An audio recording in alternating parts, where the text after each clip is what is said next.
KUAM News, winner of the 2022 Regional Edward R. Murrow Award for Excellence in Diversity, Equity, and Inclusion for the Culture Club.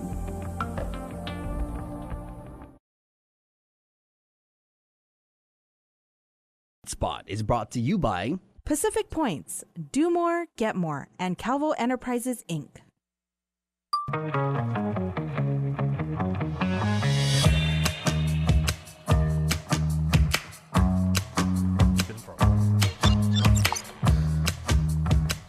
Good day, everybody. Jason Salas here, and you are on Facebook or on YouTube Live, and we thank you for tuning in today. Happy New Year to you and your family once again. We got an action-packed show, a lot to talk to, so let's get this thing started. The Menu, brought to you by King's Restaurant, always open, always local, and Ruby Tuesday Guam, home of the Fresh Garden Bar. We are working on a bunch of stories for you today. We are going to tell you that our friends from GFD will join me in studio talking about water safety. That's news that you need to know. Also, Jess Rosario from the Boca Box joins me from Hagåtña. He's going to go live downtown for the first installment of Boca Talks for 2023. And I'm also going to chat with the administrator and CEO of the Guam Memorial Hospital, of course, Lillian Perez-Posadas, for an update on telemedicine at Guam's only public hospital. But first, we want to get to some national headline as dissension in the ranks has made a quite dicey process of electing a new speaker in the Republican-controlled House. Here is the very latest from national politics. A speaker has not been elected. As the 118th Congress convenes, House Republicans have control, but not consensus. No one in this body has worked harder for this Republican majority than Kevin McCarthy. But Republican leader Kevin McCarthy of California fell short of the majority 218 votes to win the speakership in the first round of voting. Members of the Hardline Freedom Caucus are withholding support after their demands were rejected. We said, we can get you to 218 with this. He stood up and he shook our hands and he said, I can't do it. I will always fight to put the American people first, not a few individuals that want something for themselves. For their part, Democrats united behind New York's Hakeem Jeffries as their next leader. He collected 212 votes.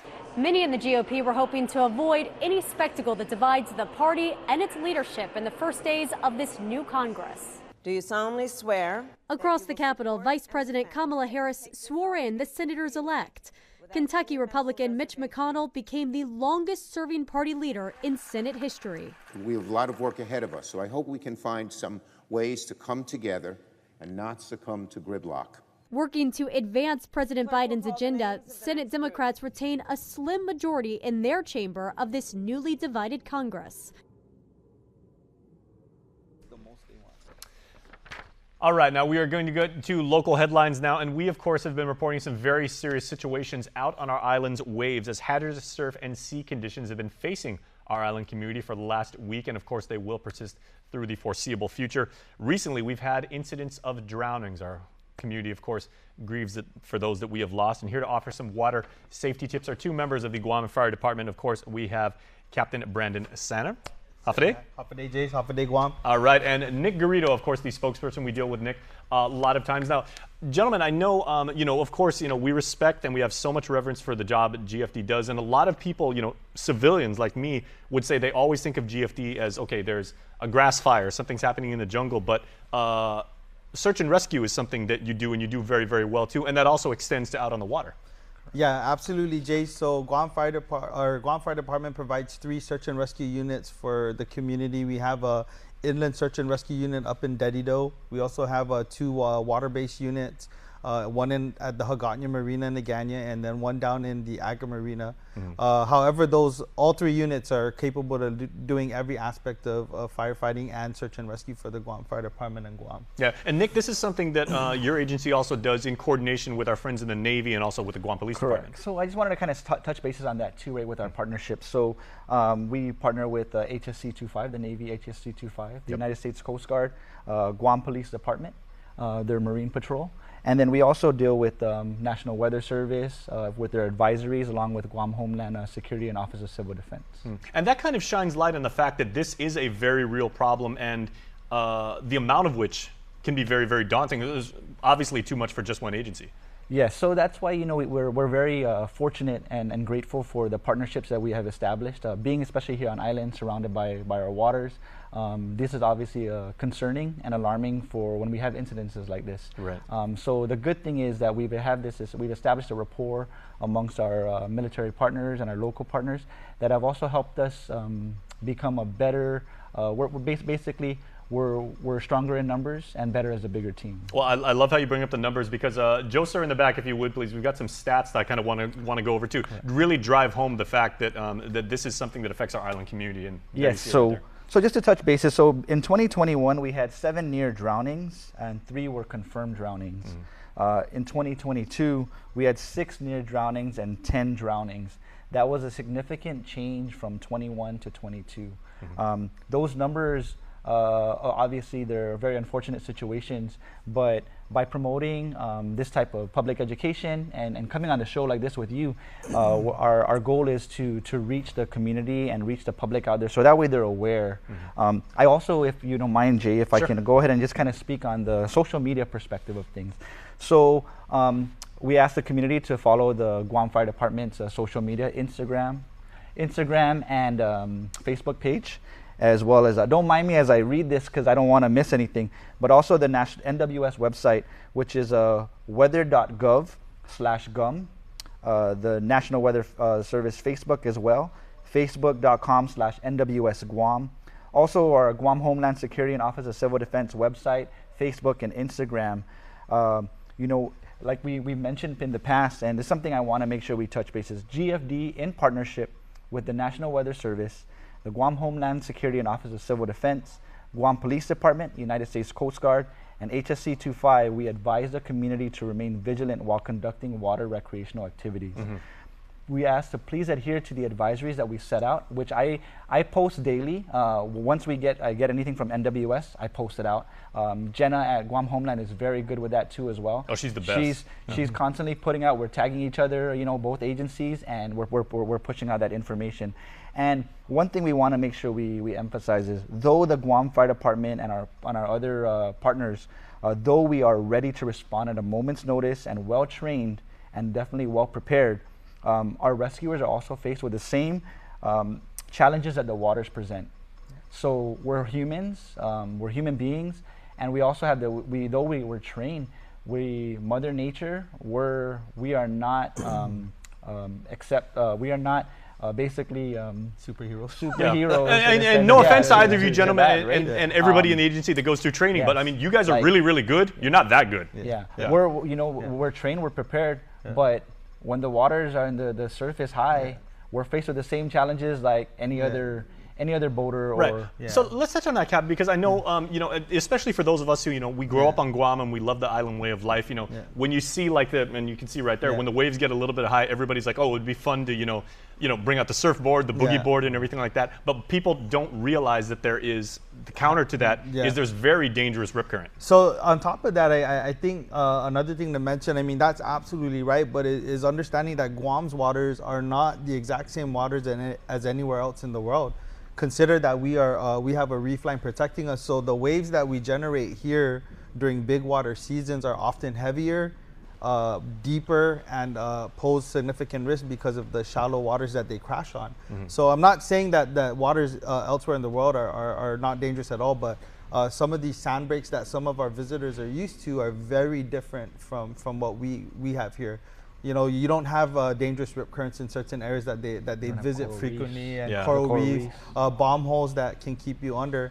And then what I wanted to add, I guess I wanted to caveat real quick before we move forward on the statistics. So yes, 2021, it seems like a low number, but also consider that we were in a pandemic at that time with no visitors. And now that one is too many, certainly. Exactly, one is too many. But now that we're expecting more visitors as we reopen our island to tourism, we can expect those numbers to go up. Now, how do we help prevent that? And I think that this is the media in which to do it, which is to go to public service announcements and warnings. And so I think we need to get our tourism industry involved in providing our visitors tips. I mean, we're not discouraging water recreation activities. Sure. What we want to do is we want to do it responsibly. And so public education. Yeah, public education for sure. So real quick, Nick, for because if people are out on the water already, right? I mean, it's one thing to say like, you're home on the computer planning out your day and like, it doesn't look so good. If you're out on the water, what can you kind of like gauge from the way, from Mother Nature's responding to say like, things don't feel right, I should probably get out of here real quick? One of the common things, right, is if you don't see too many people in the water, on a weekend, good point. Then it's kind of telling you something, right? I met up with some military people over our military families over this past Christmas, and that was one thing they mentioned. They were talking about the water and stuff, and I mentioned, I was like, they specifically said, they said, if we don't see the locals in there, we're not going. So that saying there was, I was like, wow, so that means that they're getting some type of education, on our waters and stuff like that, because it does mean something. And that's good for us as ambassadors, like you said, for tourism and everything. We have to be stewards of our community to pass that on to visitors and military. Too, when you bring up about what's our signs, like weather, definitely weather. If you were at Tumon Bay and you're right by the shore, and you feel the current pulling you, it's gonna kind of tell you something too. Like, hey, I was just sitting over there in front of my tent, but now I'm over here quite a ways. So it kind of tells you that time within a matter of 5 minutes, or what you thought was 5 minutes was possibly even 2 or 3, was what actually carries you a significant distance. So maybe on those days, you just want to go. You can kick back on the beach. Correct. And we have some warnings. I mean, I could cover some of the warnings, like. First and foremost, like Nick mentioned earlier, is please take heed of the advisories that are out there. Currently, we have 3 advisories ongoing at the moment, which is our high surf advisory, our small surf advisory, and then our rip currents. And those 3 advisories are detrimental to any water recreation, but they're also hazardous and for any activity, whether you're boating, whether you're fishing, it does not matter. And we're not saying don't. A lot of our boaters, a lot of our tourist industry, or our providers, our service members there, they know what conditions are safe for their people. So we just kind of, I guess what we're trying to lead to is take heed of the advisories. If the advisories are out there, probably reconsider the timing. Understand that our big water season runs from the holidays throughout spring. Right. So we can expect these conditions all the way throughout February, and then we will re-experience those situations later on in the year. I mean, if you're gonna be around the water, have personal protective equipment, emergency equipment, have a life vest available, things like that if you're going to be in those activities. Okay, and now real quick, because Santa Rita Pete's telling me I only got like 30 seconds, okay. But for people that are, they may not be out in the water, they may be like at home, what can we do if, they say, like if somebody sees someone that may be in distress, or they say, I know my Nino went out fishing, he hasn't checked in, it's been like 2 hours and everything, where can we call, or where should we go? 911. 911 is the best number for anything. And then also what we want to know is, we want to know the last location, we want to know the description of the clothing, the capabilities of that family member. But at the same time, if you are going to get in the water, bring some type of contact device, a phone or a signaling device, be in bright clothing, all those things. Bring mask, snorkel, because if you get into trouble, all of those things will help. And the number one is, if you see whitewash, stay away. If you see white cap, stay away. You know what I mean? If you see the surf, if the water is light in color around the reef, stay away. That's all the rip currents and stuff. All right, gentlemen. Well, we appreciate the job that both of you and everybody in GFD does to keep us safe, and all the teams that you work with. Yeah. Thank you, Jay. All right. Thank you, guys. Happy New Year. Take care. Happy New Year. All right. Stay tuned. There's much more coming up after this. Hey, you want to order some Taco Bell?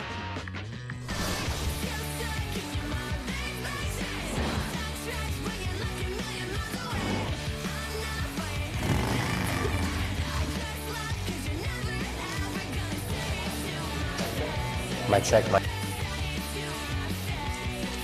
2 grilled chicken burritos, 2 bold flavors. Order on the app, only at Taco Bell.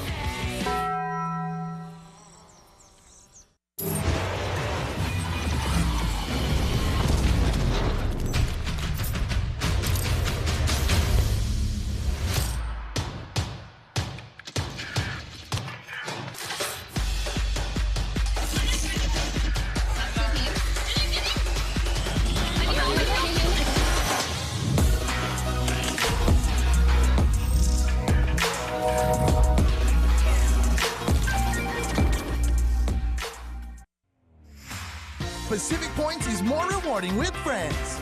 From now until December 31st, get 300 bonus points for every friend you refer that signs up and earns points. Both you and your friends will enjoy awesome rewards like free shelf fuel, rebates on your IT&E bills, vouchers at Foodies, and United Mileage Plus miles.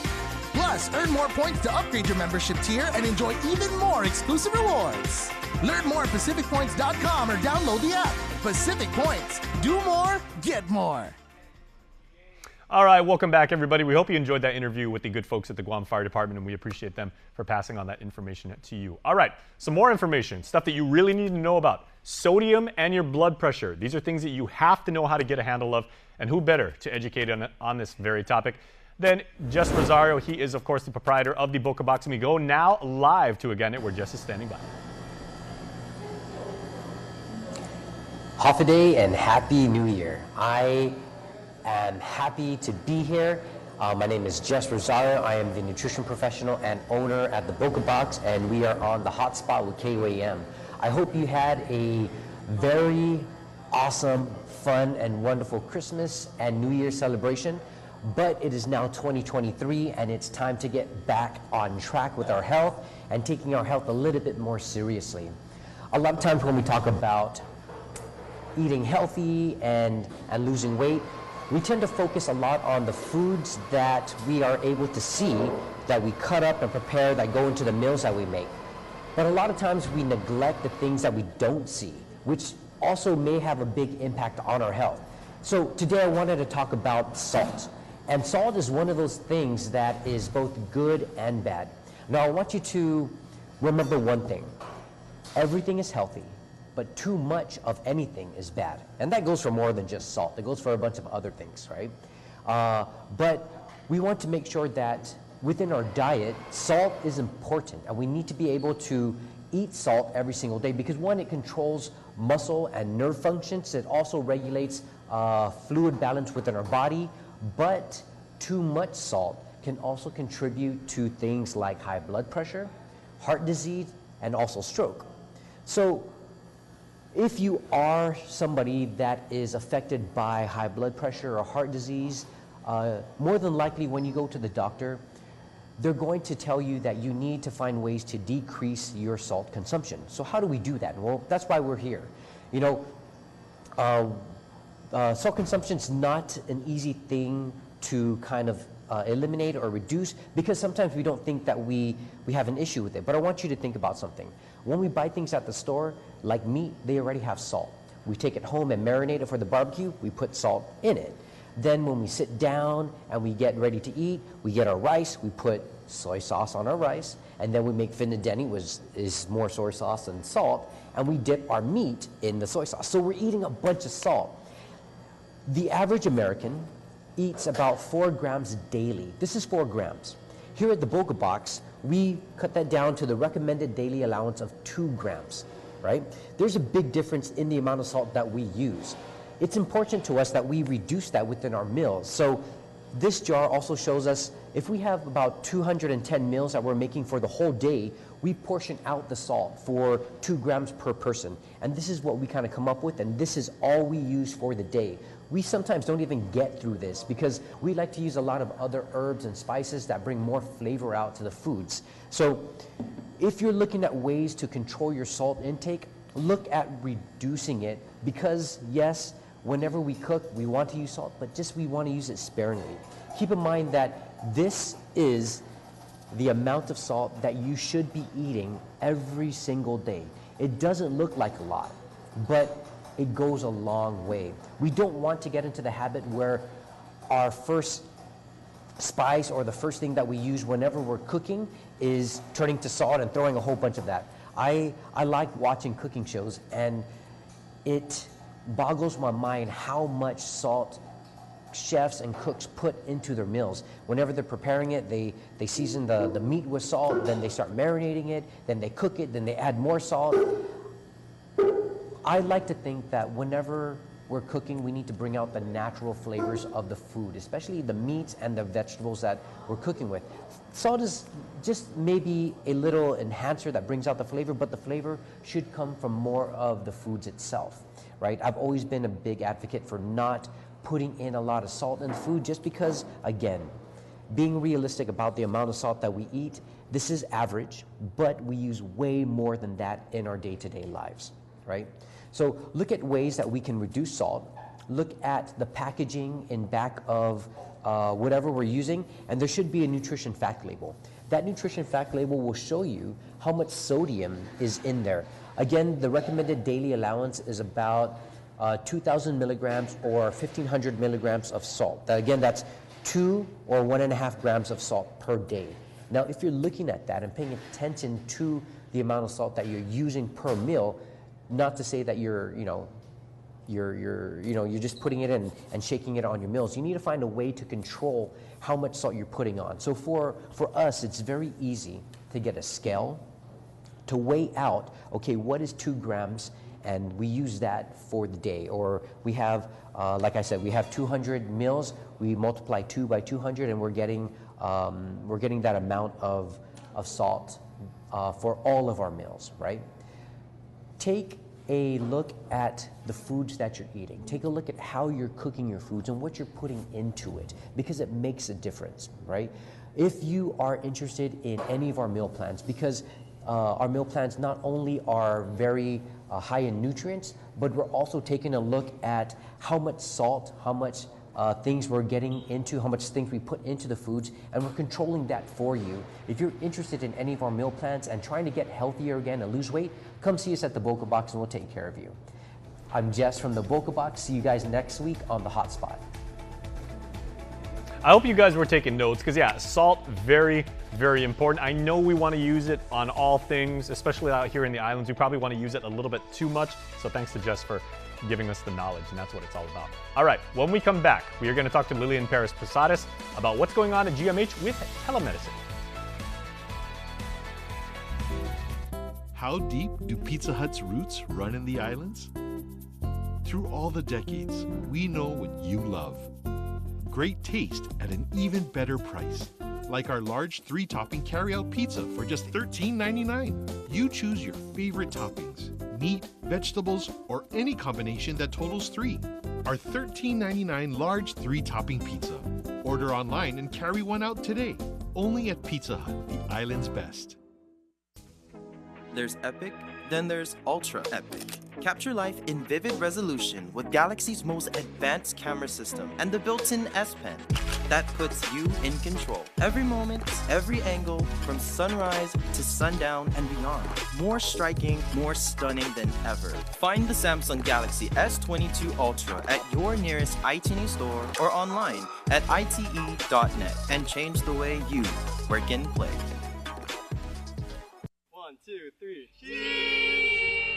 It's been a great 2 years for Pacific Points. That's 2 years of fueling your adventures with Shell. Countless tasty new treats from Booties Guam, 24 months of savings on your IT&E phone and internet bill and prepaid services. And the chance to make cherished memories with United Mileage Plus miles. We're giving away 2 million points. Go to PacificPoints.com for details. Pacific Points! Do more, get more! Woo!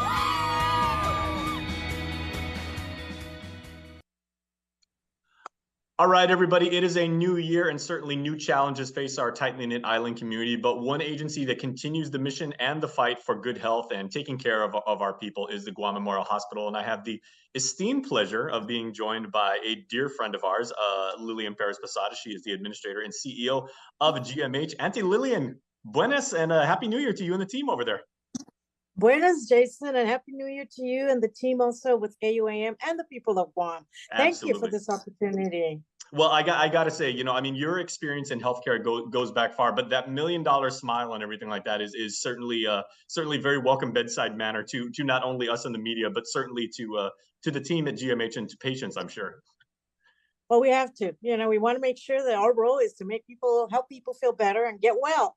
Exactly. And I think part of that is what we're talking about today, because Lillian, there's always been such a natural marriage in the practice of medicine with any sort of technology. And telemedicine is something that, you know, with your own experience, you have always pushed for. And I remember back in 2021, there were some innovations made at GMH with bringing in different physicians by way of video. And you've actually hired 2 neonatologists recently that will provide services, consultation services via telemedicine, right? Correct. Yeah, we started out, this is one of the blessings of COVID. We went into telemedicine. Telemedicine and telehealth have been in existence in our healthcare system. But, COVID really highlighted it because of the distance that we had to keep and, isolation. And so in 2020, when we were challenged with having critical care doctors, intensivists on the ground, and so we were very fortunate that a doctor in the mainland offered telehealth, telemedicine opportunity for us. And so we worked with Dr. Darren Summers and helped us through the COVID, through the telemedicine capability. And then we have branched off to then get neonatologists. We hired one in 2021 through telemedicine. And just in August, recently, we had another neonatologist join us. And so we have 24/7 coverage for the neonate population.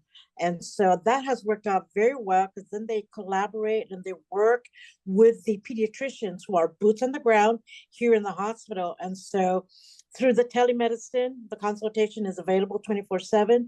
They use an equipment called TeleRounder. And this is an equipment that is at the bedside with the pediatrician and the nurses.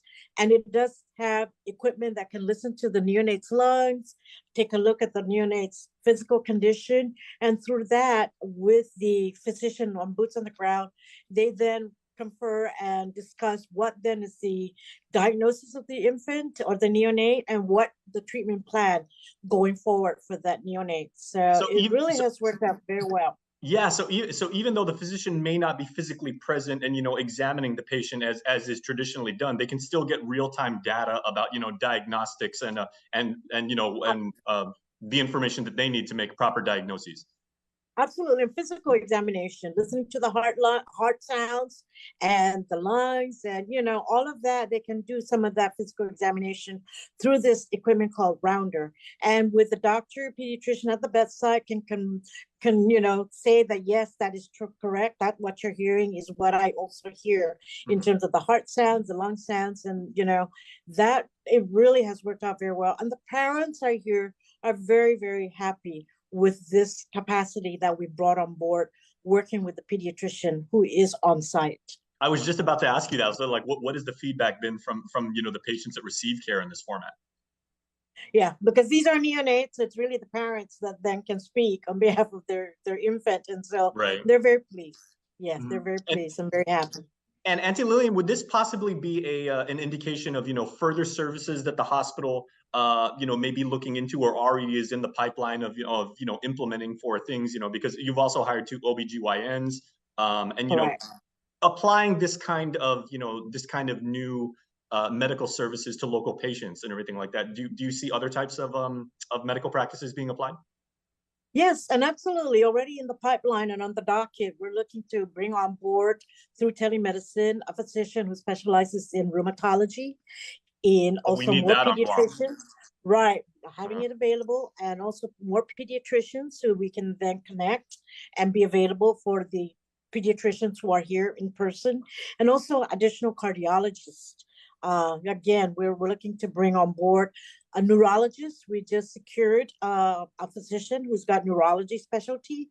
And, again, we brought on more intensivists. So yes, we like to branch into other specialties. And so this will just, again, enhance and really expand our services here in the hospital. Well, and that's what we want to do.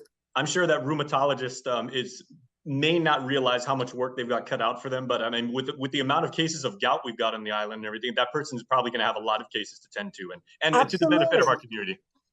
Yes, absolutely.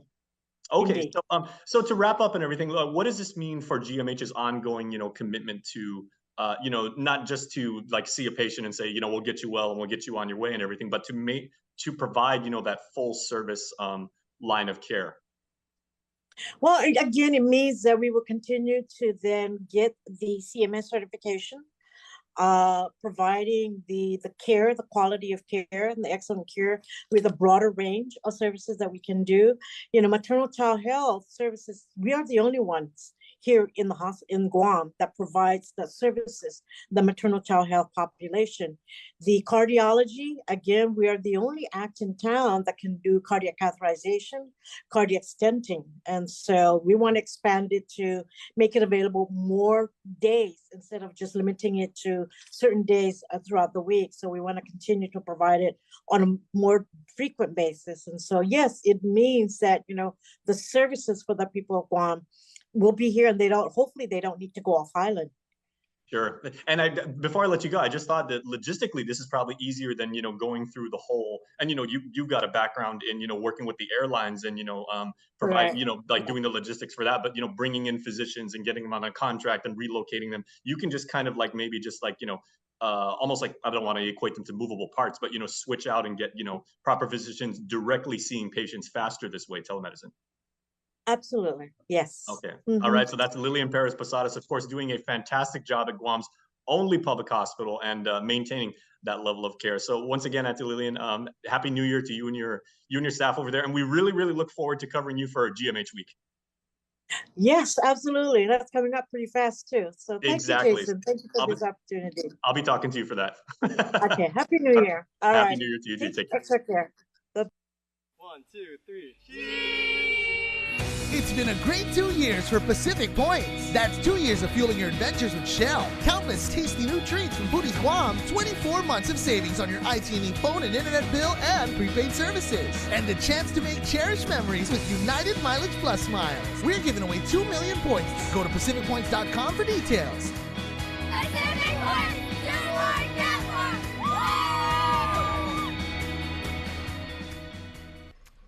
All right, everybody, we are out of time. We only got 10 seconds left. 10 seconds.